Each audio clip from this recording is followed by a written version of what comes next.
ओम श्री परमात्मने नमः। श्रीमद्भागवत महापुराण तृतीय स्कंध अथ पंचविंशोऽध्यायः। देवहूति का प्रश्न तथा भगवान कपिल द्वारा भक्ति योग की महिमा का वर्णन।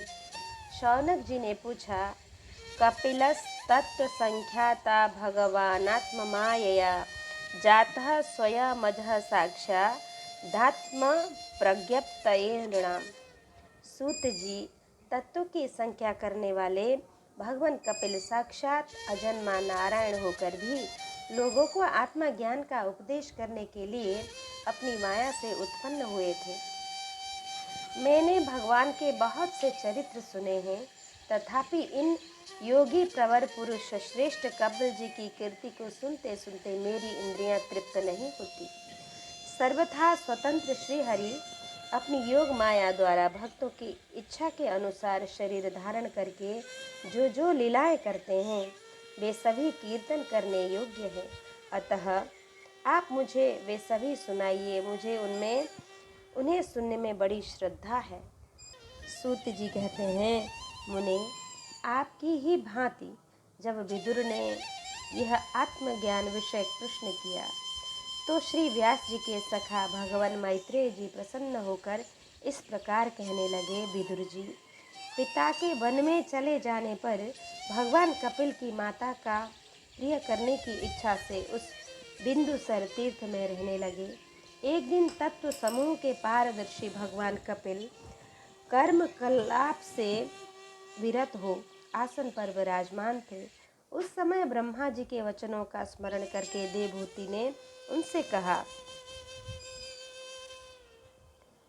निर्विण्णाम नितराम भूमन्न सदिन्द्रिय तर्षणात्।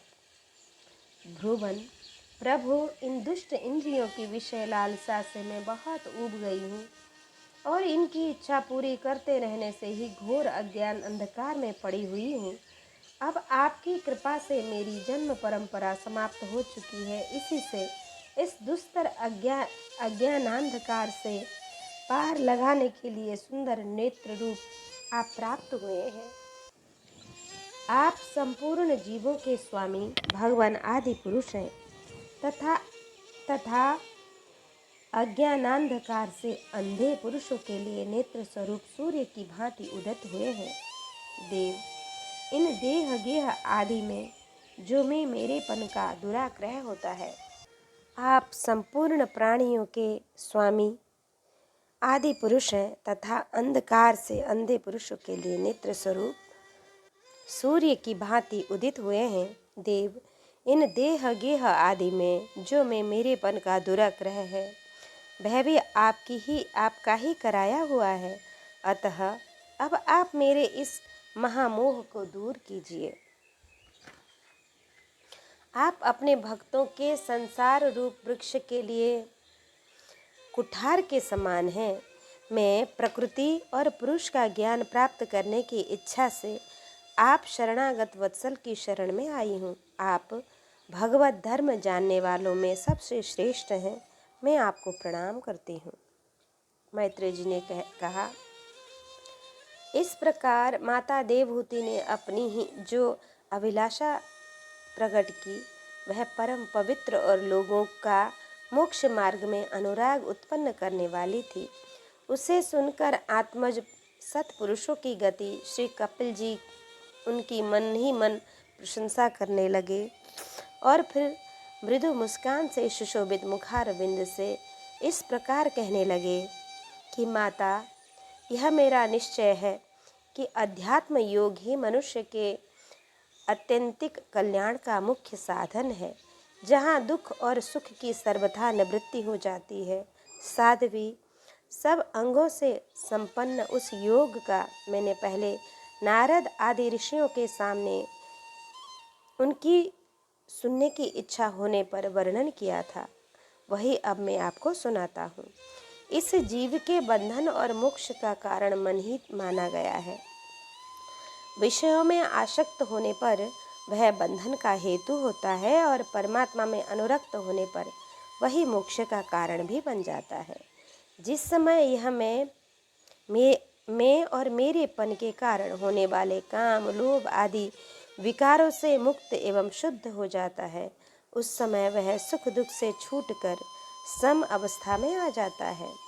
तब जीव अपने ज्ञान, वैराग्य और भक्ति से युक्त हृदय से आत्मा को प्रकृति से परे एकमात्र अद्वितीय भेद रहित स्वयं प्रकाश, सूक्ष्म, अखंड और उदासीन, सुख दुख शून्य देखता है तथा प्रकृति को शक्तिहीन अनुभव कराता है।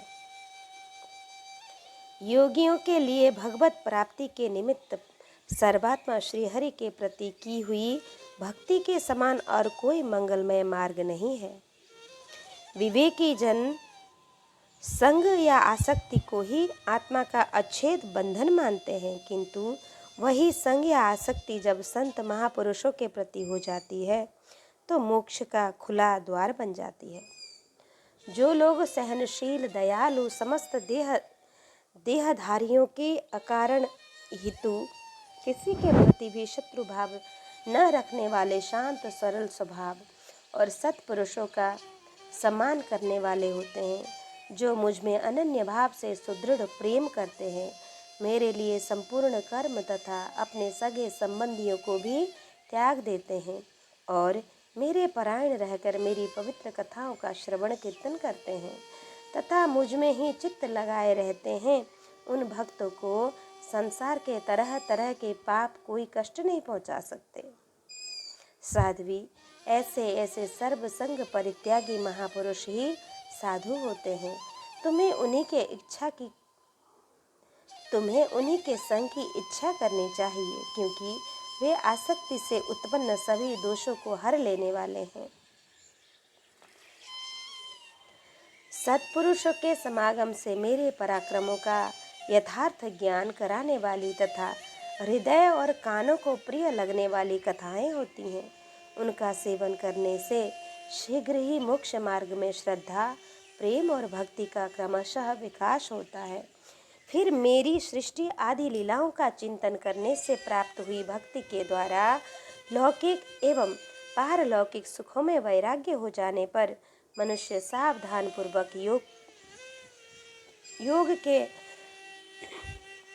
भक्ति प्रधान सरल उपायों से समाहित होकर मनोगृह के लिए यत्न करेगा। इस प्रकार मनोनिग्रह के लिए यत्न करेगा।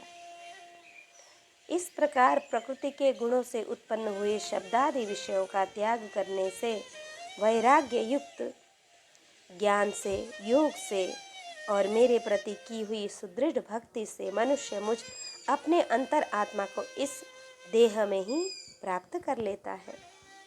देवहूति ने कहा, भगवान, आपकी समुचित भक्ति का स्वरूप क्या है और मेरी जैसी अबलाओं के लिए कैसी भक्ति ठीक है, जिससे कि मैं सहज में ही आपके निर्वाण पद को प्राप्त कर सकूं। निर्वाण स्वरूप प्रभु, जिसके द्वारा तत्व ज्ञान होता है और जो लक्ष्य को भेदने वाले बाण के समान भगवान की प्राप्ति कराने वाला है, वह आपका कहा हुआ योग कैसा है और उसके कितने अंग हैं? हरे, यह सब आप मुझे इस प्रकार समझाइए जिससे कि आपकी कृपा से मैं मंदमती स्त्री जाति भी इस दुर्बोध विषय को सुगमता से समझ सकूं। श्री मैत्रेय जी कहते हैं, विदुर जी, जिसके शरीर से उन्होंने स्वयं जन्म लिया था, उस अपनी माता का ऐसा अभिप्राय जानकर कपिल जी के हृदय में स्नेह उमड़ आया और उन्होंने प्रकृति आदि तत्व का निरूपण करने वाले शास्त्र का, जिसे सांख्य कहते हैं, उपदेश किया।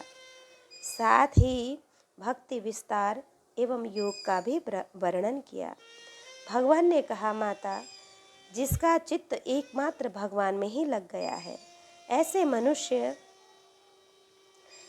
मनुष्य की वेद विहित कर्मों में लगी हुई तथा विषयों का ज्ञान कराने वाले कर्मेंद्रिय एवं ज्ञानेंद्रिय दोनों प्रकार की इंद्रियों की जो सत्व मूर्ति श्रीहरि के प्रति स्वाभाविक प्रवृत्ति है, वही भगवान की अहेतु की भक्ति है। यह मुक्ति से भी बढ़कर है, क्योंकि जठरा नल जिस प्रकार खाए हुए अन्न को पचाता है, उसी प्रकार यह भी कर्म संस्कार के भंडार रूप लिंग शरीर को तत्काल भस्म कर देती है। मेरी चरण सेवा में प्रीति रखने वाले और मेरी ही प्रसन्नता के लिए समस्त कार्य करने वाले कितने ही बड़ भागी भक्त, जो एक दूसरे से मिलकर प्रेम पूर्वक मेरे ही पराक्रमों की चर्चा किया करते हैं, मेरे साथ एक ही भाव सायुज्य मोक्ष, मेरे साथ एक ही भाव की भी इच्छा रखते हैं। माँ, वे साधुजन अरुण नयन एवं मनोहर मुखार विंद से युक्त मेरे परम सुंदर और वरदायक दिव्य स्वरूप की झांकी करते हैं और उनके साथ सप्रेम संभाषण भी करते हैं, जिसके लिए बड़े बड़े तपस्वी भी लालायित रहते हैं। दर्शनीय अंग प्रत्यंग उदार हास विलास मनोहर चितवन और सुमधुर वाणी से युक्त मेरे उन रूपों की माधुरी में उनका मन और इंद्रिय फंस जाता है। ऐसी मेरी भक्ति न चाहने पर भी उन्हें परम पद की प्राप्ति करा देता है। अविद्या की निवृत्ति हो जाने पर यद्यपि वे मुझ मायापति के सत्यादि लोकों की भोग संपत्ति भक्ति की प्रवृत्ति के पश्चात स्वयं प्राप्त करने वाली अष्ट सिद्धि अथवा वैकुंठ लोक के भगवदीय ऐश्वर्य की भी इच्छा नहीं करते, तथापि मेरे धाम में पहुँचने पर उन्हें ये सब विभूतियाँ स्वयं ही प्राप्त हो जाती हैं, जिनका एकमात्र मैं प्रिय हूँ। आत्मा पुत्र मित्र गुरु सुहृद और इष्ट देव हूँ। वे मेरे ही आश्रम में रहने वाले भक्तजन शांतिमय वैकुंठ धाम में पहुंचकर किसी प्रकार भी इन दिव्य भोगों से रहित नहीं होते और न उन्हें मेरा काल चक्र ही ग्रस सकता है। माता जी, जो लोग इहलोक परलोक और इन दोनों लोकों में साथ जाने वाले वासनामय लिंग देह को तथा शरीर से संबंध रखने वाले जो धन पशु एवं गृह आदि पदार्थ हैं, उन सब को और अन्याय संग्रह को भी छोड़कर अनन्य भक्ति से सब प्रकार मेरा ही भजन करते हैं, उन्हें मैं मृत्यु रूप संसार सागर से पार कर देता हूँ। मैं साक्षात भगवान हूँ, प्रकृति और पुरुष का भी प्रभु हूँ तथा समस्त प्राणियों का आत्मा हूँ। मेरे सिवा और किसी का आश्रय लेने से मृत्यु रूप महाभय से छुटकारा नहीं मिल सकता। मेरे भय से यह वायु चलती है, मेरे भय से सूर्य तपता है, मेरे भय से इंद्र वर्षा करता है और अग्नि जलाती है तथा मेरे ही भय से मृत्यु अपने कार्य में प्रवृत्त होता है। योगी जन ज्ञान वैराग्य युक्त भक्ति योग के द्वारा शांति प्राप्त करने के लिए मेरे निर्भय चरण कमलों का आश्रय लेते हैं।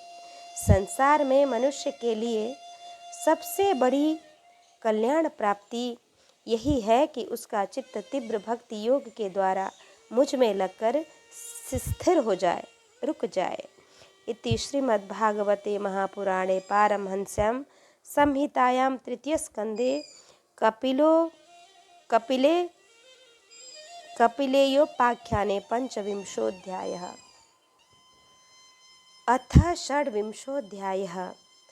महदादि भिन्न भिन्न तत्वों की उत्पत्ति का वर्णन।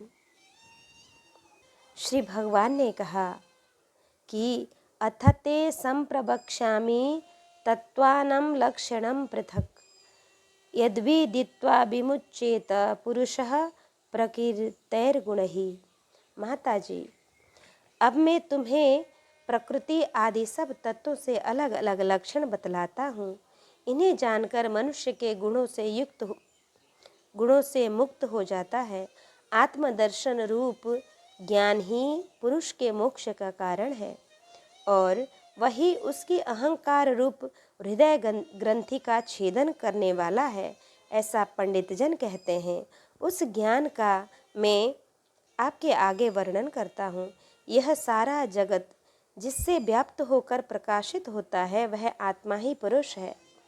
वह अनादि निर्गुण प्रकृति से परे अंतःकरण में स्फुरित होने वाला और स्वयं प्रकाश है। उस सर्वव्यापक पुरुष ने अपने पास लीला विलास का लीला विलास पूर्वक आई हुई अव्यक्त और त्रिगुणात्मिक वैष्णवी माया के स्वेच्छा से स्वीकार कर लिया। लीला परायण प्रकृति अपने सत्वादि गुणों द्वारा उन्हीं के अनुरूप प्रजा की सृष्टि करने लगी। यह देख पुरुष ज्ञान को आच्छादित करने वाली उसकी आवरण शक्ति से मोहित हो गया, अपने स्वरूप को भूल गया। इस प्रकार अपने से भिन्न प्रकृति को ही अपना स्वरूप समझ लेने से पुरुष प्रकृति के गुणों द्वारा किए जाने वाले कर्मों में अपने को ही कर्ता मानने लगा। इस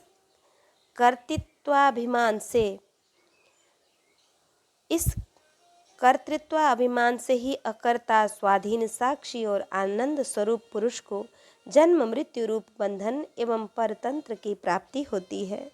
कार्य रूप शरीर, कारण रूप इंद्रिय तथा कर्ता रूप इंद्रियाधिष्ठात्री देवताओं में पुरुष जो अपनेपन का आरोप कर लेता है, उसमें पंडित जन प्रकृति को ही कारण मानते हैं तथा वास्तव में प्रकृति से परे होकर भी जो प्रकृतिस्थ हो रहा है, उस पुरुष को दुख सुख के भोगों में कारण मानने लगते हैं।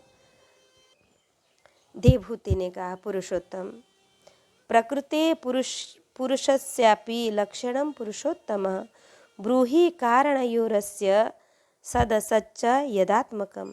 पुरुषोत्तम, इस विश्व के स्थूल सूक्ष्म कार्य जिनके स्वरूप हैं तथा जो इनके कारण हैं, उन प्रकृति और पुरुष का लक्षण भी आप मुझसे कहिए। श्री भगवान ने कहा,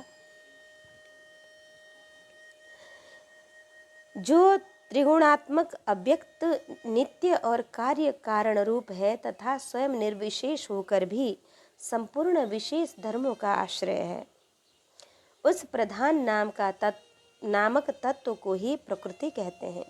5 महाभूत, 5 तन्मात्रा, 4 अंतःकरण और 10 इंद्रिय, इन 24 तत्वों के समूह को विद्वान लोग प्रकृति का कार्य मानते हैं। पृथ्वी, जल, तेज, वायु और आकाश, ये 5 महाभूत हैं। गंध, रस, रूप, स्पर्श और शब्द, ये 5 तन्मात्रा माने गए हैं। श्रोत्र, त्वचा, चक्षु, रसना, नासिक, वाक, पाणी, पाद, उपस्थ और पायु, ये 10 इंद्रियां हैं। मन, बुद्धि, चित्त और अहंकार, इन चारों के रूप में एक ही अंतःकरण अपनी संकल्प, निश्चय, चिंता और अभिमान रूपा 4 प्रकार की वृत्तियों से लक्षित होता है। इस प्रकार तत्वज्ञानी सगुण ब्रह्मा के सन्निवेश स्थान इस 24 तत्वों की संख्या बतलाई है। इसके सिवा जो काल और वह 25वां तत्व है, कुछ लोग काल को पुरुष से भिन्न तत्व न मानकर पुरुष का प्रभाव अर्थात ईश्वर की संहारकारिणी शक्ति बताते हैं, जिससे माया के कार्य रूप देहादि में आत्म तत्व का अभिमान करके अहंकार से मोहित हो और अपने को कर्ता मानने वाले जीव को निरंतर भय लगा रहता है। मनुपुत्री, जिनकी प्रेरणा से गुणों की साम्यावस्था रूप निर्विशेष प्रकृति में गति उत्पन्न होती है, वास्तव में वे पुरुष रूप भगवान ही काल कहे जाते हैं। इस प्रकार जो अपनी माया के द्वारा सब प्राणियों के भीतर जीव रूप से और बाहर काल रूप से व्याप्त है, वे भगवान ही 25वें तत्व हैं। जब परम पुरुष परमात्मा ने जीवों के अदृष्टवश मोक्षोभ की प्राप्त हुई संपूर्ण जीवों की उत्पत्ति स्थान रूपा अपनी माया में चिच्छक्ति रूप वीर्य स्थापित किया, तो उससे तेजोमय महतत्व उत्पन्न हुआ। लय विक्षेपादि रहित तथा जगत के अंकुर रूप इस महतत्व ने अपने में स्थित विश्व को प्रकट करने के लिए अपने स्वरूप को आच्छादित करने वाले प्रलयकालीन अंधकार को अपने ही तेज से पी लिया। जो सत्व गुणमय, स्वच्छ, शांत और भगवान की उपलब्धि का स्थान रूप चित्त है, वही महतत्व है और उसी को वासुदेव कहते हैं। जिसे अध्यात्म में चित्त कहते हैं उसी को अधिभूत में महतत्व कहा जाता है। चित्त में अधिष्ठाता, क्षेत्रज्ञ और उपास्य देव वासुदेव हैं। इसी प्रकार अहंकार में अधिष्ठाता रुद्र और उपास्य देव शंकर्षण हैं। बुद्धि में अधिष्ठाता ब्रह्मा और उपास्य देव प्रद्युम्न है तथा मन में अधिष्ठाता चंद्रमा और उपास्य देव अनिरुद्ध है। जिस प्रकार पृथ्वी आदि पदार्थों के संसर्ग से पूर्व जल अपनी स्वाभाविक फेन तरंगादि रहित अवस्था में अत्यंत स्वच्छ विकार शून्य एवं शांत होता है, उसी प्रकार अपनी स्वभाव की अवस्था की दृष्टि से स्वच्छत्व, अविकारित्व और शांतत्व ही प्रवृत्तियों सहित चित्त का लक्षण कहा गया है। तदंतर भगवान की वीर्य रूप चित्त शक्ति से उत्पन्न हुए महतत्व के विकृत होने पर उससे क्रिया शक्ति प्रधान अहंकार उत्पन्न हुआ। वह वैकारिक तेजस और तामस भेद से 3 प्रकार का है। उसी से क्रमशः मन, इंद्रियों और पंचभूतों की उत्पत्ति हुई। इन भूत, इंद्रिय और मन रूप अहंकार को ही पंडित जन साक्षात संकर्षण नामक सहस्त्र शीर वाले अनंत देव कहते हैं।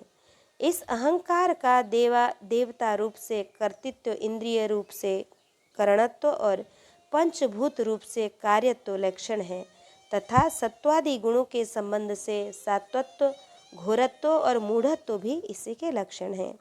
उपर्युक्त 3 प्रकार के अहंकार में वैकारिक अहंकार के विकृत होने पर उससे मन हुआ, जिससे संकल्प विकल्पों से कामनाओं की उत्पत्ति होती है। यह मनस्तत्व ही इंद्रियों के अधिष्ठाता अनिरुद्ध के नाम से प्रसिद्ध है। योगी जन शरतकालीन नील कमल के समान श्याम वर्ण वाले इन अनिरुद्ध जी की शनहि शनहि मन को वशीभूत करके आराधना करते हैं।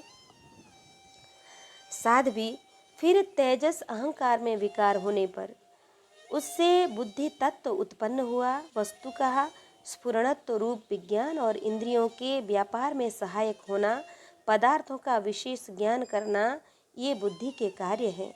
वृत्तियों के भेद से संशय, विपर्य, विपरीत ज्ञान, निश्चय, स्मृति और निद्रा भी बुद्धि के ही लक्षण हैं। यह बुद्धि तत्व ही प्रद्युम्न है। इंद्रियां तेजस अहंकार का ही कार्य हैं। इंद्रियां भी तेजस अहंकार की ही कार्य करती हैं। कर्म और ज्ञान के विभाग से उनके कर्मेंद्रिय और ज्ञानेंद्रिय 2 भेद हैं। इनमें कर्म प्राण की शक्ति है और ज्ञान बुद्धि की। भगवान की चेतना शक्ति की प्रेरणा से तामस अहंकार के विकृत होने पर उससे शब्द तन्मात्रा का प्रादुर्भाव हुआ। शब्द तन्मात्रा से आकाश तथा शब्द का ज्ञान कराने वाली श्रोत्रेंद्रिय उत्पन्न हुई। अर्थ का प्रकाशन होना, ओट में खड़े हुए वक्ता का भी ज्ञान करा देना और आकाश का सूक्ष्म रूप होना, विद्वानों के मत में यही शब्द के लक्षण हैं। भूतों को अवकाश देना, सबके बाहर भीतर वर्तमान रहना तथा प्राण, इंद्रिय और मन का आश्रय होना, ये आकाश के वृत्ति कार्य रूप लक्षण है। फिर शब्द तन्मात्रा के कार्य आकाश में काल गति से विकार होने पर स्पर्श तन्मात्रा हुआ और उससे वायु तथा स्पर्श का ग्रहण कराने वाली त्वगेंद्रिय त्वचा उत्पन्न हुई।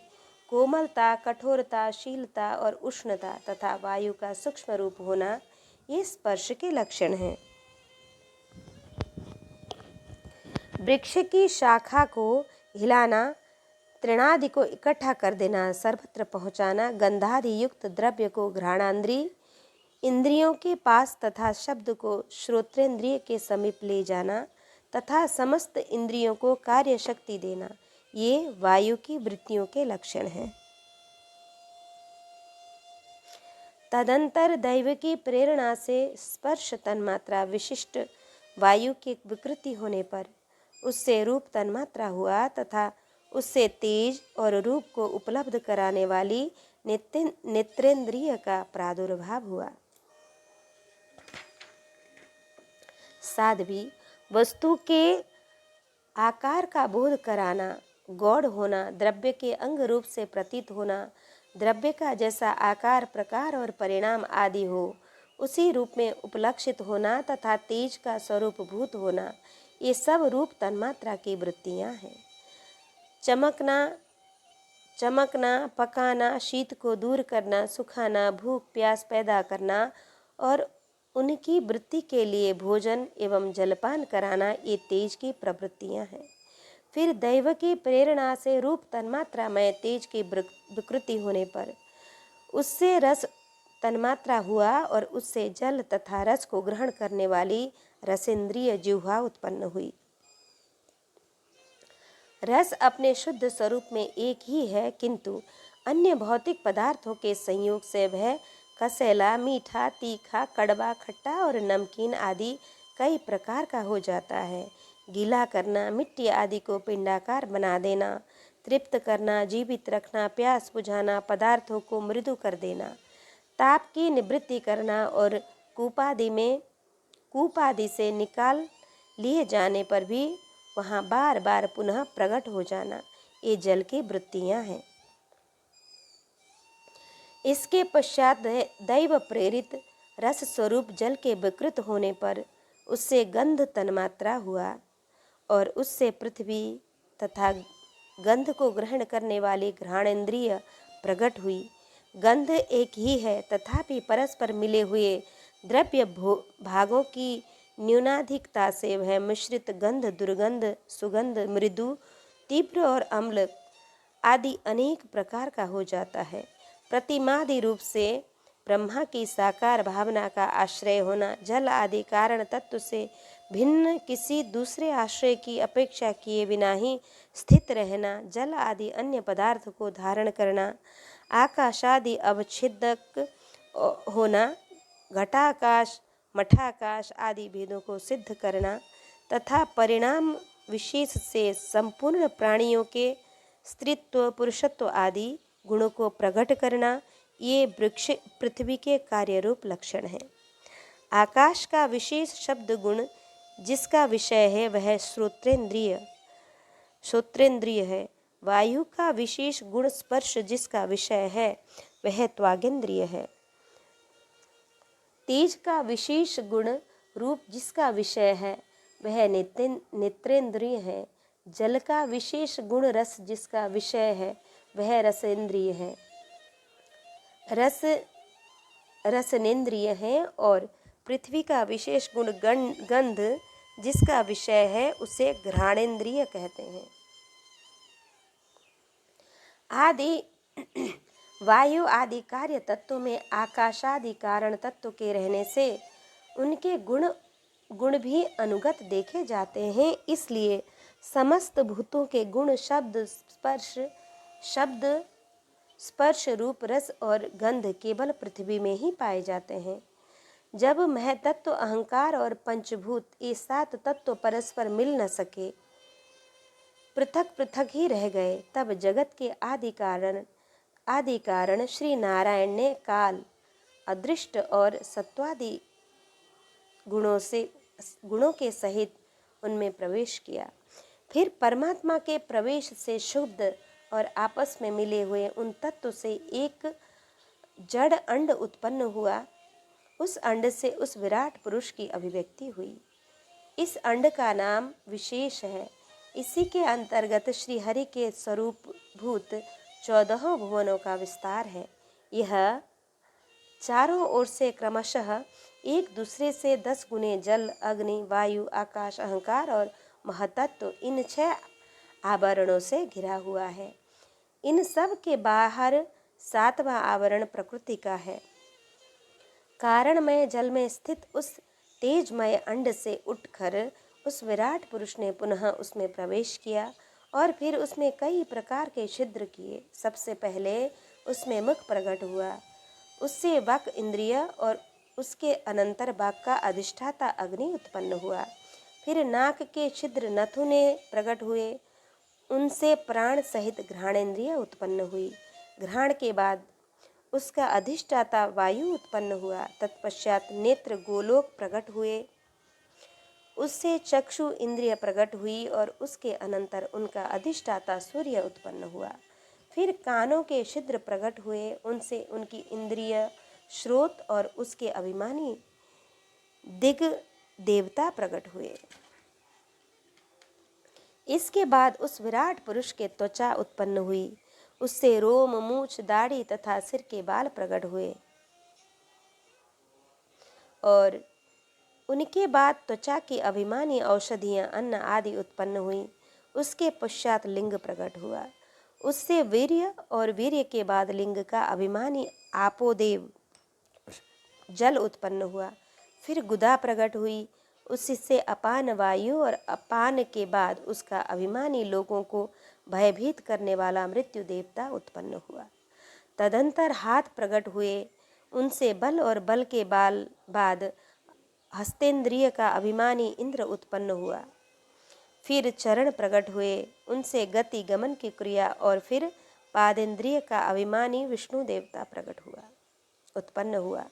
इसी प्रकार जब विराट पुरुष की नाड़ियां प्रकट हुईं तो उनसे रुधिर उत्पन्न हुआ और उनसे नदियां हुईं।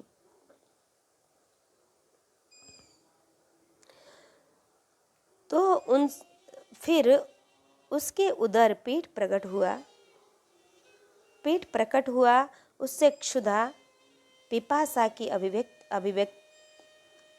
अभिव्यक्ति हुई और फिर उदर का अभिमानी समुद्र देवता उत्पन्न हुआ। तत्पश्चात उसके हृदय प्रकट हुआ, हृदय से उनका मन प्रकट हुआ, मन के बाद उसका अभिमानी देवता चंद्रमा हुआ। फिर हृदय से ही बुद्धि और उसके बाद उसका अभिमानी ब्रह्मा हुआ। तत्पश्चात अहंकार और उसके अनंतर उसका अभिमानी देवता रुद्र देवता उत्पन्न हुआ। इसके बाद चित्त और उसका अभिमानी क्षेत्रज्ञ प्रकट हुआ। जब एक क्षेत्रज्ञ के अतिरिक्त सारे देवता उत्पन्न होकर विराट पुरुष को उठाने में असमर्थ रहे तो उसे उठाने के लिए क्रमशः फिर अपने अपने उत्पत्ति स्थानों में प्रविष्ट होने लगे। अग्नि ने वाणी के साथ मुख में प्रवेश किया, परंतु इससे विराट पुरुष न उठा। वायु ने घ्राणेन्द्रिय के सहित नासा छिद्र में प्रवेश किया, फिर भी विराट पुरुष न उठा। सूर्य ने चक्षु के सहित नेत्रों में प्रवेश किया, तब भी विराट पुरुष न उठा। दिशाओं ने श्रवणेन्द्रिय के सहित कानों में प्रवेश किया, तो भी विराट पुरुष न उठ सका। औषधियों ने रोमों के सहित त्वचा में प्रवेश किया, फिर भी विराट पुरुष न उठ सका। जल ने वीर्य के साथ लिंग में प्रवेश किया, तब भी विराट पुरुष न उठ सका। मृत्यु ने अपान के साथ गुदा में प्रवेश किया, फिर भी विराट पुरुष न उठा। इंद्र ने बल के साथ हाथ में प्रवेश किया, परंतु इससे भी विराट पुरुष न उठा। विष्णु ने गति के सहित चरणों में प्रवेश किया, तो भी विराट पुरुष न उठा। नदियों ने रुधिर के सहित नाड़ियों में प्रवेश किया, तब भी विराट पुरुष न उठा। समुद्र ने क्षुधा पिपासा के सहित उदर में प्रवेश किया, फिर भी विराट पुरुष न उठा। चंद्रमा ने मन के सहित हृदय में प्रवेश किया, तो भी विराट पुरुष न उठा। ब्रह्मा ने बुद्धि के सहित हृदय में प्रवेश किया, तब भी विराट पुरुष न उठा। रुद्र ने अहंकार के सहित उसी हृदय में प्रवेश किया, तो भी विराट पुरुष न उठा। किंतु जब चित्त के अधिष्ठाता क्षेत्रज्ञ ने चित्त के सहित हृदय में प्रवेश किया, तो विराट पुरुष उसी समय जल से उठकर खड़ा हो गया। जिस प्रकार लोकों में प्राण, इंद्रिय, मन और बुद्धि आदि चित्त के अधिष्ठाता क्षेत्रज्ञ की सहायता से बिना सोए हुए प्राणी को अपने बल से नहीं उठा सकते, उसी प्रकार विराट पुरुष को भी वे क्षेत्रज्ञ परमात्मा के बिना नहीं उठा सकते। अतः भक्ति, वैराग्य और चित्त की एकाग्रता से प्रकट हुए ज्ञान के द्वारा उस अंतरात्मा स्वरूप क्षेत्रज्ञ को इस शरीर से स्थित जानकर उसका चिंतन करना चाहिए। इति श्रीमद्भागवते महापुराणे पारमहंस्यां संहितायां तृतीय स्कंधे कपिले तत्त्वसम्माननाये षड्विंशोऽध्यायः। अथः सप्तविंशोऽध्यायः प्रकृति पुरुष के विवेक से मोक्ष प्राप्ति का वर्णन। श्री भगवान कहते हैं, प्रकृतिस्थोऽपि पुरुषो नाज्यते प्रकृतेर्गुणैः अभिकारादकर्तृत्वान् निर्गुणत्वात् जलार्कवत्। माता जी, जिस तरह जल में प्रतिबिंबित सूर्य के साथ जल के शीतलता, चंचलता आदि गुणों का संबंध नहीं होता, उसी प्रकार प्रकृति के कार्य शरीर में स्थित रहने पर भी आत्मा वास्तव में उसके सुख दुखादि धर्म से लिप्त नहीं होता, क्योंकि वह स्वभाव से निर्विकार, अकर्ता और निर्गुण है। किंतु जब वही प्राकृत गुणों से अपना संबंध स्थापित कर लेता है, तब वह अहंकार से मोहित होकर मैं करता हूँ ऐसा मानने लगता है। उस अभिमान के कारण वह देह के संसर्ग से किए हुए पुण्य पाप रूप कर्मों के दोष से अपनी स्वाधीनता और शांति खो बैठता है तथा उत्तम, मध्यम और नीच योनियों में उत्पन्न होकर संसार चक्र में घूमता रहता है। जिस प्रकार स्वप्न में भय, शोकादि का कोई कारण न होने पर भी स्वप्न के पदार्थों में आस्था हो जाने के कारण दुख उठाना पड़ता है, उसी प्रकार भय, शोक, अहम, मम एवं जन्म मरणादि रूप संसार की कोई सत्ता न होने पर भी अविद्यावश विषयों का चिंतन करते रहने से जीव का संसार चक्र कभी निवृत्त नहीं होता। इसलिए बुद्धिमान मनुष्य को उचित है कि असन मार्ग विषय चिंतन में फंसे हुए चित्त को तीव्र भक्ति योग और वैराग्य के द्वारा धीरे धीरे अपने वश में लावे। यमादि योग साधनों के द्वारा श्रद्धापूर्वक अभ्यास चित्त को बारंबार एकाग्र करते हुए मुझ में सच्चा भाव रखने, मेरी कथा श्रवण करने, समस्त प्राणियों में संभाव रखने, किसी से वैर न करने, आसक्ति से त्याग, ब्रह्मचर्य, मौन व्रत और बलिष्ठ अर्थात भगवान को समर्पित किए हुए स्वधर्म से जिसे ऐसी स्थिति प्राप्त हो गई है कि प्रारब्ध के अनुसार जो कुछ मिल जाता है उसी में संतुष्ट रहता है, परिमित भोजन करता है, सदा एकांत में रहता है, शांत स्वभाव है, सबका मित्र है, दयालु और धैर्यवान है, प्रकृति और पुरुष के वास्तविक स्वरूप के अनुभव से प्राप्त हुए तत्व ज्ञान के कारण स्त्री पुत्रादि संबंधियों के सहित इस देह में भी मेरेपन का मिथ्या अभिनिवेश नहीं करता, बुद्धि की जागृतादि अवस्थाओं से भी अलग हो गया है तथा परमात्मा के सिवा और कोई वस्तु नहीं देखता। वह आत्मदर्शी मुनि नेत्रों से सूर्य को देखने की भांति अपने शुद्ध अंतःकरण द्वारा परमात्मा का साक्षात्कार कर उस अद्वितीय ब्रह्मा पद को प्राप्त हो जाता है, जो देहादि संपूर्ण उपाधियों से पृथक अहंकारादि मिथ्या वस्तुओं में सत्य रूप से भासने वाला, जगत कारण भूता, प्रकृति का अधिष्ठाता, महदादि कार्य वर्ग का प्रकाशक और कार्य कारण रूप संपूर्ण पदार्थों में व्याप्त है। जिस प्रकार जल में पड़ा हुआ सूर्य का प्रतिबिंब दीवाल पर पड़े हुए अपने आभास के संबंध से देखा जाता है और जल में दिखने वाले प्रतिबिंब से आकाश स्थित सूर्य का ज्ञान होता है, उसी प्रकार वैकारिक आदि भेद से तीन प्रकार का अहंकार देह, इंद्रिय और मन में स्थित अपने प्रतिबिंबों से लक्षित होता है और फिर सत परमात्मा के प्रतिबिंब युक्त उस अहंकार के द्वारा सत्य ज्ञान स्वरूप परमात्मा का दर्शन होता है, जो सुषुप्ति के समय निद्रा से शब्दादि भूत सूक्ष्म इंद्रिय और मन बुद्धि आदि के अव्याकृत में लीन हो जाने पर स्वयं जागता रहता है और सर्वथा अहंकार शून्य है। जागृत अवस्था में यह आत्मभूत सूक्ष्मादि दृश्य वर्ग के दृष्टा रूप में स्पष्टतया अनुभव में आता है, किंतु सुषुप्ति के समय अपने उपाधि भूत अहंकार का नाश होने से वह भ्रमवश अपने को ही नष्ट हुआ मान लेता है और जिस प्रकार धन का नाश हो जाने पर मनुष्य अपने को भी नष्ट हुआ मानकर अत्यंत व्याकुल हो जाता है, उसी प्रकार वह भी अत्यंत विवश होकर नष्टवत हो जाता है।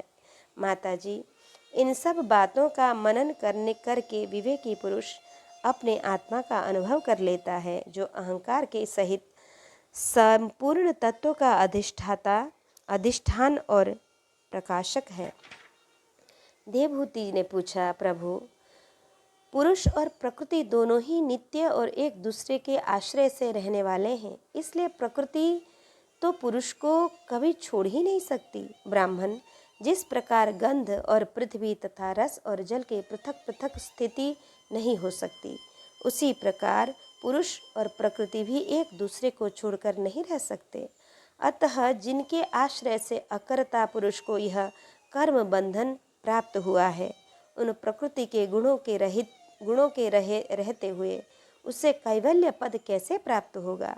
यदि तत्व का विचार करने से कभी यह संसार बंधन का तीव्र भय निवृत्त हो भी जाए तो भी उसके निमित्त भूत प्राकृतिक गुणों का अभाव न होने से वह भय फिर उपस्थित हो सकता है। श्री भगवान ने कहा,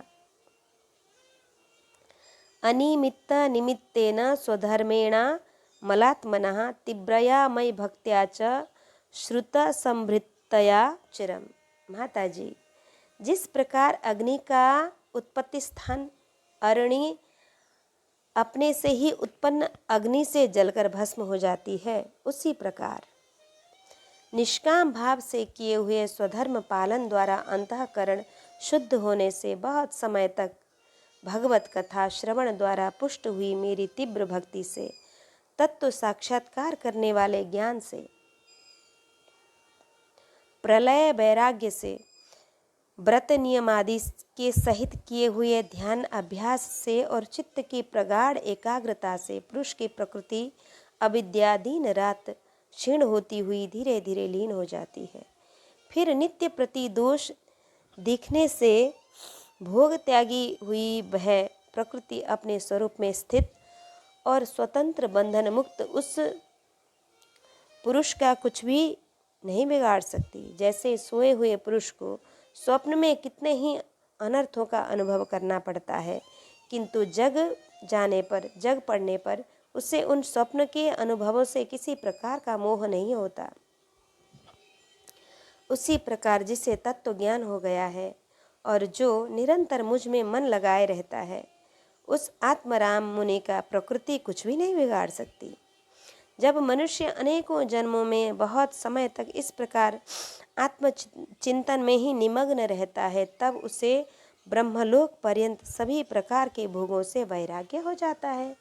मेरा वह धैर्यवान भक्त मेरी ही महती कृपा से तत्व ज्ञान प्राप्त करके आत्मानुभव के द्वारा सारे संशय से मुक्त हो जाता है और फिर लिंग देह का नाश होने पर एकमात्र मेरे ही आश्रित अपने स्वरूपभूत कैवल्य संज्ञ का मंगलमय पद को सहज में ही प्राप्त कर लेता है, जहाँ पहुँचने पर फिर योगी लौटकर नहीं आता। माता, यदि योगी का चित्त योग साधन से बढ़ी हुई मायामयी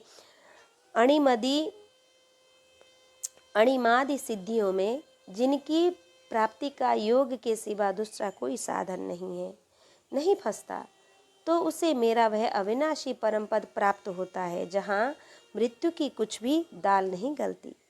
इति श्रीमद्भागवते महापुराणे पारमहंस्यां संहितायां तृतीय स्कंधे कापिलेयोपाख्याने सप्तविंशोऽध्यायः। कृष्णाय वासुदेवाय हरये परमात्मने प्रणतक्लेशनाशाय गोविन्दाय नमो नमः।